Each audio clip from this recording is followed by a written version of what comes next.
R.J. Dickens, James Barfield, Cheryl Nutt.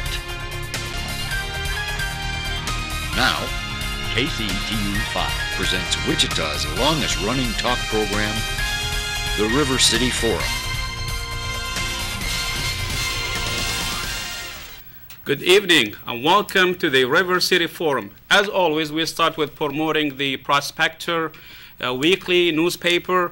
It can be found at over 575 different locations throughout the central state of Kansas. Inside you'll find many classified ads in addition to the River City Forum, comments written by Ron and Cheryl Nutt. In fact, this week's comment by Ron, that's due to the oil prices. He's asking us if we shall move to Venezuela, South America. Cheryl Nutt actually is talking about watching TV might lead to having a disease, except this show. I bet you, KCTU, you will not have a disease watching this TV station.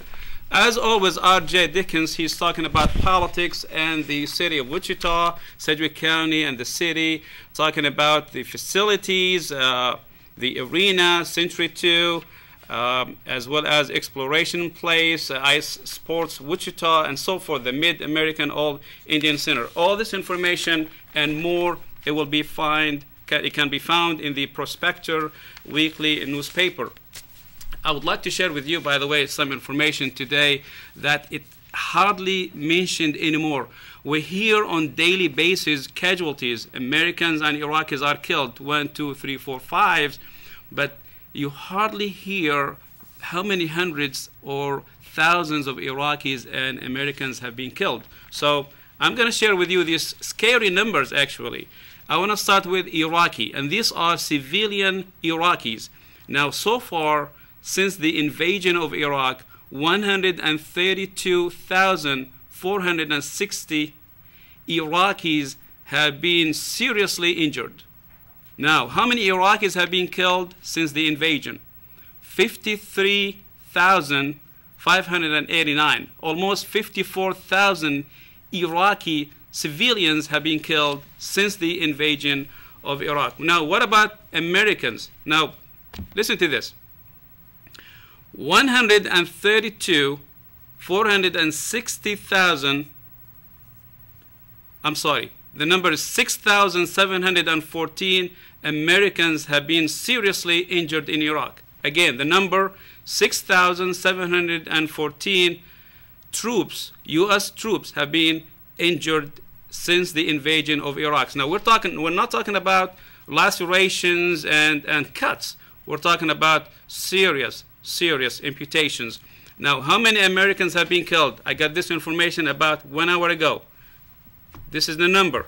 1,864 U.S. troops have been killed since the invasion of Iraq. A few months ago, it was only 1,000. Today, it's 1,864. Now, how far this is going to go, where it's going to stop, you turn your face back and forth, we may end up with 2,000 more. God forbid, but that's what's going on today. So what do you think of oil prices? How far can we go? Why the oil prices are high? How far are you going to go? Are you upset? Are you happy? What about those who make minimum wages? How can they support, how can they go to work? Sometimes, the oil prices, if $3 a gallon, $3 a gallon, that makes about 20% of some people's salary. Can they afford it? Well, I'll leave that to you. Today, I'm going to talk about an issue or a subject that not many people want to talk about. And the reason is because the minute you talk about the Patriot Act, automatically you are labeled as un-American, you are unpatriotic, you are against the government, you are against Bush. Well, let me share this information here with you so you and I will be on the same page. Well, on October 26, 2001, the Congress passed the U.S. Patriot Act, which gives the government new powers of detention and surveillance.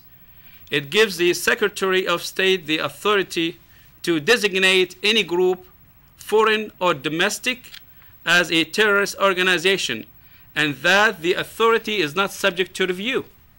It allows spying through wiretaps and computer surveillance, permits access to medical, financial, business, and educational records, and lets homes and offices be searched. Now, it allows the government to detain and to conduct secret hearings and detentions in open disregard of the court system. I add to that, as a reaction to 9/11, at least 8,000 Arab and South Asian immigrants have been interrogated because of their religion or ethnic background, not because of wrongdoing. Well, with that, I have a very, very special guest. I'm an honor to have him. It's the only Jim Lowing attorney at law, and he is a man who practices law, and he has been practicing law for a little over 40 years, That's although right. you look very young to me, Jim. So I'm so happy to have you here. With this brief introduction which I just gave, I'm sure you as a lawyer, can you explain to us just briefly what is the Patriot Act? Well, the Patriot Act obviously was a reaction to 9/11. The fact that it was passed only 6 weeks after 9/11 is obvious to everyone.